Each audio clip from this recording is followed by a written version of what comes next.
Hi, ladies. Dr. Melody here, and I am coming to you with an awesome bonus episode that is limited time. I'll be taking it down at the end of this month, but I had super exciting news I wanted to share with you and make sure everyone in our podcast community knows about it.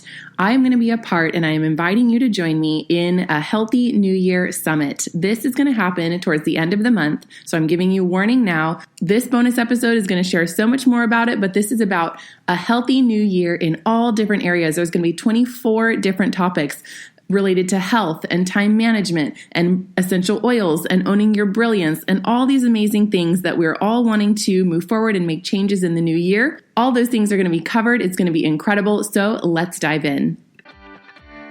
You are listening to the Healthy Christian Women Podcast, brought to you by Fit Plus Faith, the podcast for Christian women to grow healthier in their mind, body, and spirit. Jumpstart your health with your complimentary mind, body, and spirit detox checklist at healthychristianwomen.com/detox.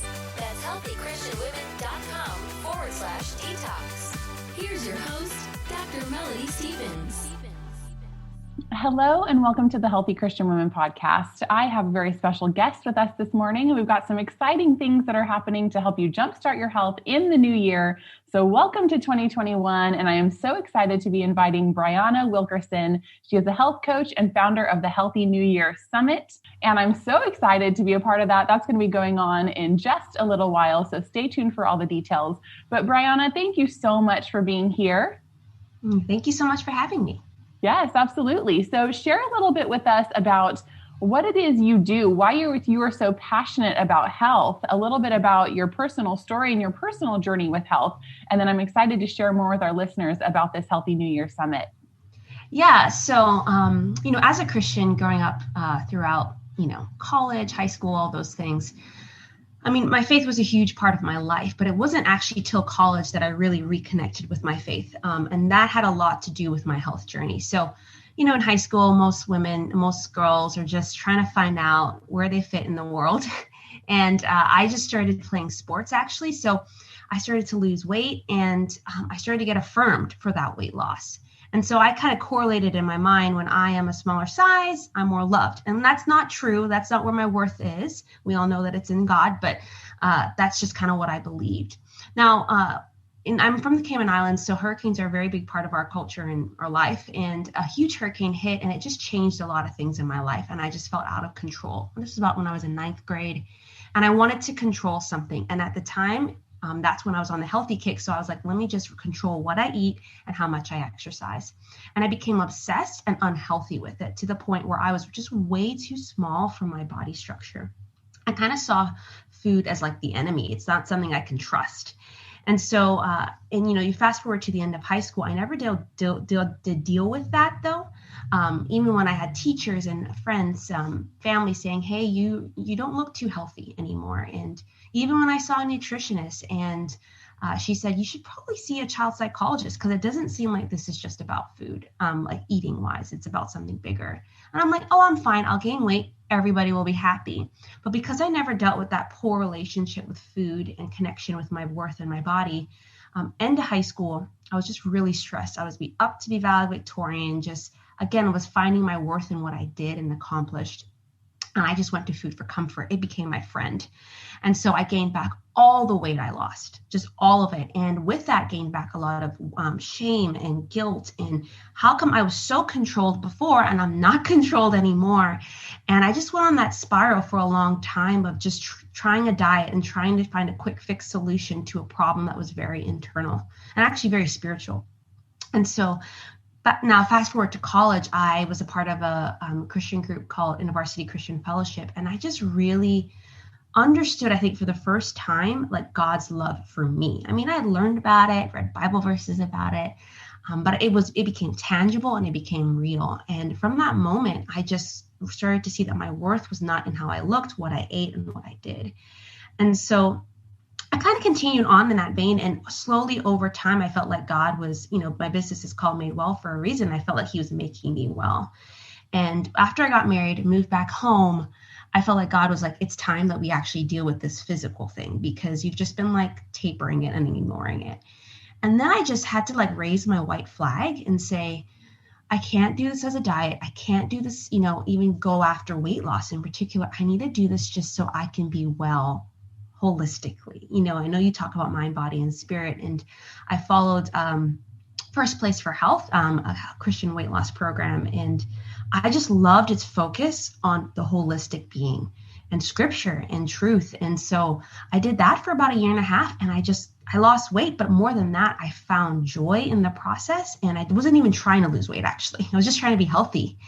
And it was that moment that I realized, even friends even asked me, like, what are you going to do? Like, this is amazing transformation. Are you going to do anything with this? And I'm like, no, this was just for me. But over time, I felt like the Lord was saying, this isn't just your story or your struggle. I want you to help other women. And so I went to health coaching school, and I've been running my business about nearly 5 years now, really just supporting women in the same journey, ditching the diets, finding food freedom. Yes, losing weight, that last, but coming to a place where they can thrive in their whole health and life. And so it's morphed over the years. But yeah, that's kind of what I do and how I support women now.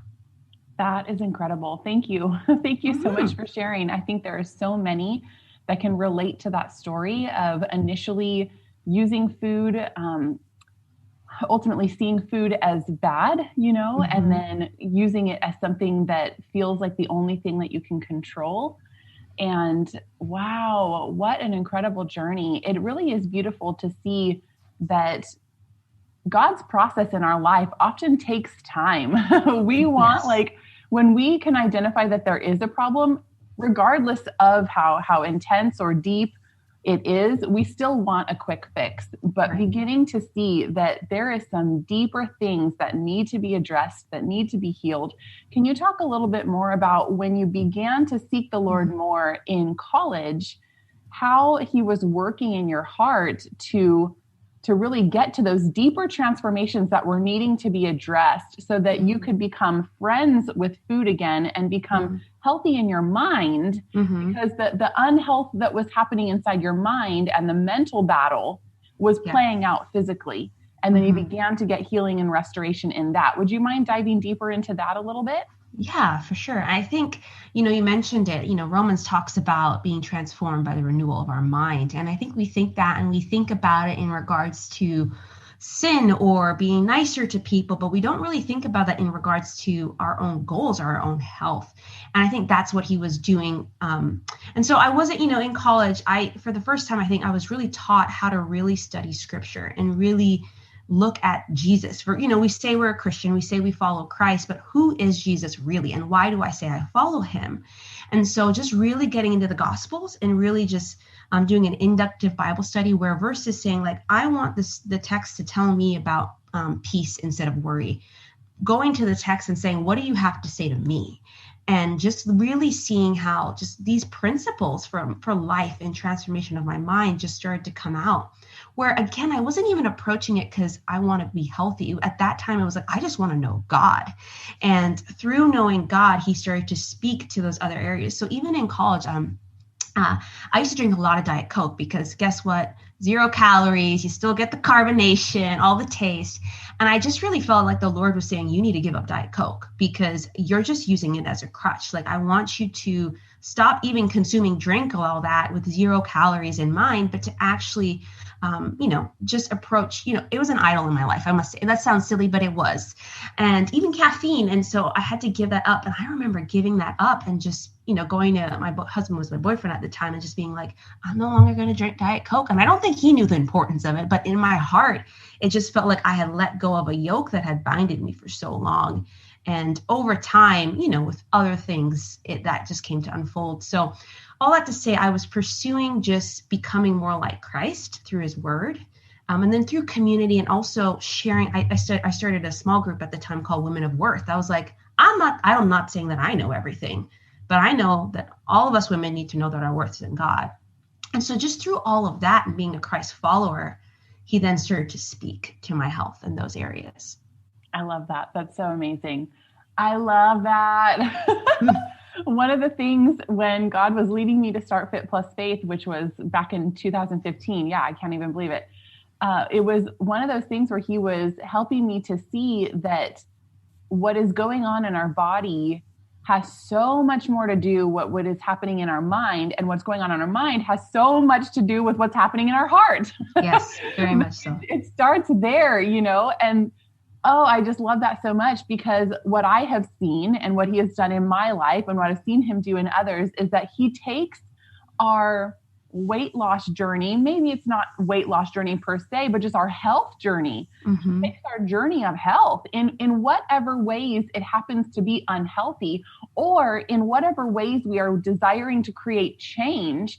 And he breaks those down to the fundamental levels of, why are you wanting this change? Mm-hmm. Where is this coming from? What is the deeper motivation that you're seeking? And this is the outlet that you're choosing to pour that into in your physical health. But what's really happening on the deepest level of what you're looking for in connection, in value and worth, and what are your true motivations going on? And he'll take our health journey and use that to be a light that begins to get to the heart of what is truly going on. And then as we are growing closer to him, then he's revealing to us those idols. He's revealing to us the things we're using for crutches, the things we're going to for emotional support. And he'll help us to see that. And then he wants to get to the root of it, because in the end, he wants us to get to a place where it is him above anything and everything else that we are turning to for our worth, our healing, our value, our deliverance. Everything comes from him, and he wants to find his way, and he'll use any aspect of your life.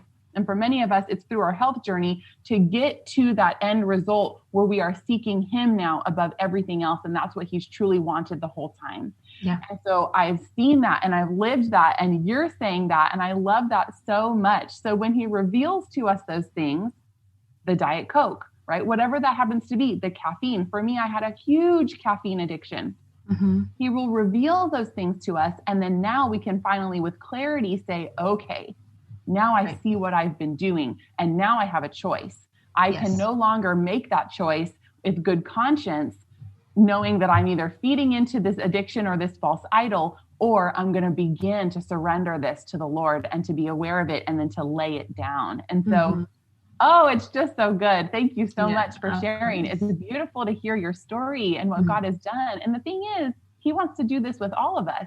And it may not be your health journey. It may be a completely different area of your life, but he wants to use what he is doing in your life to become an outreach to someone else. And so I love that you said you started groups, you started programs, you ultimately started a business, you started all of these things coming from that place of what he's done in my life cannot be just for me. He wants to use your transformation to speak to someone else, to be a beacon or light or hope or inspiration, whatever that may be, to use it for someone else. It's never just for you. So we can take those things and say, God, I love that I have my personal experience with you and what you've done in my life, and that's precious to me. But then we need to get to a point where he's like, but don't just keep it just for you. It's time to share, and it's time to help others. And that's how he wants to use us tangibly to work in the lives of others around us. So thank you so much. So tell us about this Healthy New Year Summit that is coming up very soon. Yeah. So this is I would say, fifth summit. Even my co-host, Anya Perry, this is her fifth summit. We've done 3 together and 2 separately. And I remember just early on in my, in my business, I just was talking with other entrepreneurs like yourself. And there was just a lot of synergy in just same heart, maybe same audiences, a little different. And I just realized these conversations, even about health that we were talking about, I think other women can benefit from this. That's the reason why I started my podcast. That's also the reason why I've started summits. And I had no idea what I was doing at first, which is everything in business and in life. But I just found that you brought these women together who truly wanted to see other women be made well, and offered their expertise, offered their resources. It was just such I saw it as such a fun party. It's like a party I want to go to. So I just call them virtual wellness parties now, where women can come together and share. There's about 24 speakers in this summit, but women who are in their audiences could come together and be exposed to new people who have maybe new ideas or says things in a way that they didn't think about before. And so this summit is going to be for a week, January 25th to the 31st. There will be about 5 to 6 talks a day, and they'll be available for that day. and it's free to attend. And you will just have women come in and share about 15 minutes or so on